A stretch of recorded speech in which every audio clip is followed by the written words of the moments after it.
I was there. I was in Hoboken, and it was right across. Were you living in Hoboken? No, I was living at my parents'. Okay. But I was taking the commuter train in. I didn't see any of the planes hit. I saw the buildings go down, though. You did? Yes. From where? From, I'd say fairly close. I mean, the train that runs from Hoboken runs to the World Trade Center. So it was, there's two trains. One runs to on 33rd, one runs to World Trade Center. Right, yeah. So it's right there. Like, it's a straight shot from Hoboken Terminal. So you're literally, I mean, I'd say so across the river, the smallest part of the river. So you're right in front of those buildings. It was like, I mean, it was like being in a science fiction film, you know, or like or some kind of like a disaster film. It was exactly that kind of feeling. You didn't believe it. Like, it felt like you were in Independence Day or something. Like, it made no sense. Your brain couldn't process it. And for me, it was a little different. I'm kind of like, I'm very empathetic, and I'm kind of a conduit emotionally and stuff. So I pick up a lot of stuff in that way. And there was like about 300-400 people around me. I was right at the edge. A lot of people were maybe a little too scared to get right to the edge of the railing. All these people behind me, though, they all had friends and family in those buildings. I didn't. So when that first building went, like, it was like an A-bomb went off of like just this emotion, and it was like, it made you nauseous. You know, I was more upset for the people around me than for myself. You know, I was just. I think one of the first thoughts that went in my head when it went down is, what does this mean? Like, what does this mean for the world? Like, how's this going to change everything? So yeah, that was pretty crazy. It was like total piece of fiction. It was like, you know, you couldn't even believe it was happening. And what did you end up doing that day?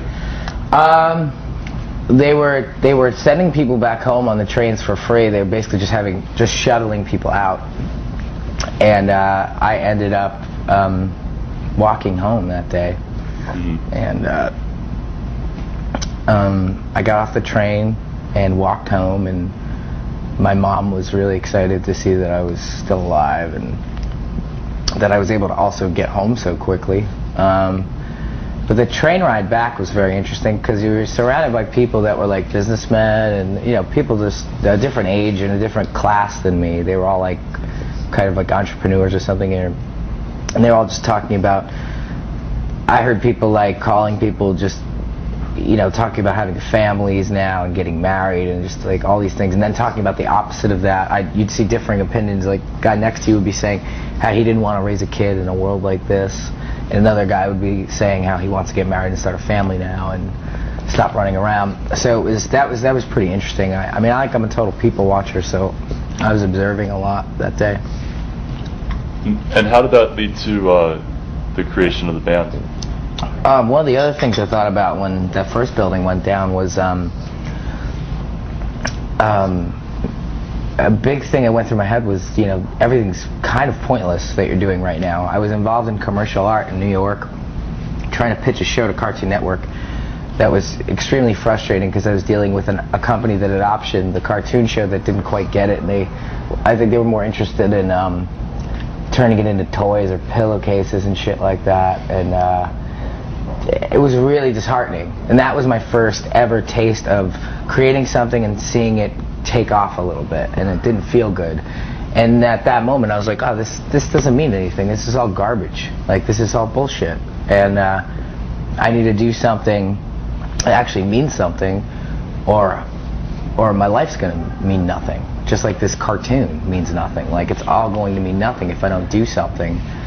And it doesn't mean like go out there and save the world, because you can't, obviously. But it means, you know, go out there and make some kind of difference, or say something that has some kind of value to it. Connect with another human being, you know. So that was it. I mean, and I think it took a couple weeks tops, and then we were jamming, and then a month later we had Mikey, and then a month after that we were playing, and then a month after that we were recording, and then touring. So it was just like every month was a giant thing happening for us, you know.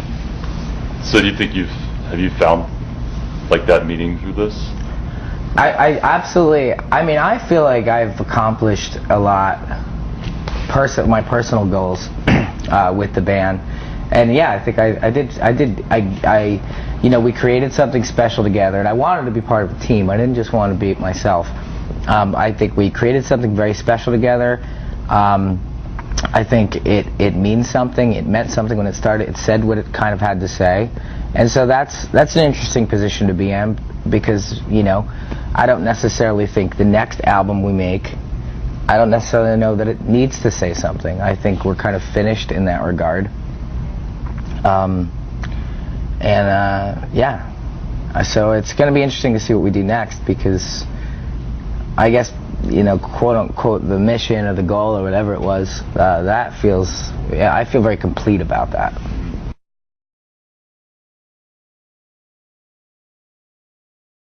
Like the feeling that I got growing up in that area, did you ever kind of have these kind of moments where you're in an environment, even in high school or anywhere else, where you realize, like, wow, I'm completely built differently than every single person I'm around? Like, from the kids bullying, like, I'd watch kids bully other kids, and it was all about, like, force and aggression and dominance.